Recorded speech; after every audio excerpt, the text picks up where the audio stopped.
बस्ती पिलांकु मागणा शिक्षादान। बस्ती पिलांकु शिक्षार आवश्यकता निहाती जरूरी। बिना शिक्षारे आजिर समाज रे बंचिबा कष्टसाध्य। शिक्षा केवल मनीष को रोजगार जोगाई न थाए, बरं मानविकतार दिग्दर्शन देबारे सहायक होइथाए।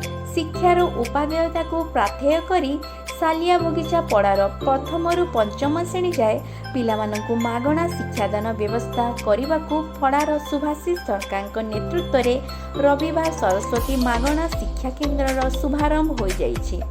बस्तीर जो पिलामाने ट्यूशन न होई एणे तेणे बुली समय नष्ट करुछंती सेमानंकु उक्त केन्द्र रे शिक्षा देवा सह एक उत्तम मनुष्य भावे गढ़ी तोलिबा ही अनुष्ठान मूल लक्ष्य रहिछि।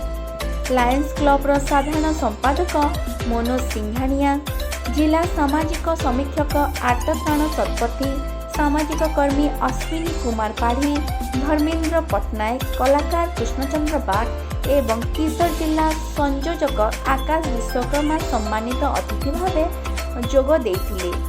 उक्त कार्यक्रम रे बस्तीर कुनी कुनी छात्र छात्री, सेमानंकर अभिभावक, शिक्षयित्री और बस्ती बासिंदा संघर सभापति आनंदिनी पाढ़ी, संपादक रुनु मेहे जोगदे गुणात्मक शिक्षाठारू आरंभ करी आध्यात्मिक शिक्षा, नाच गीत सह समाज रे छात्र छात्री भूमिका विषय अतिथि माने वक्तव्य प्रदान करथिले।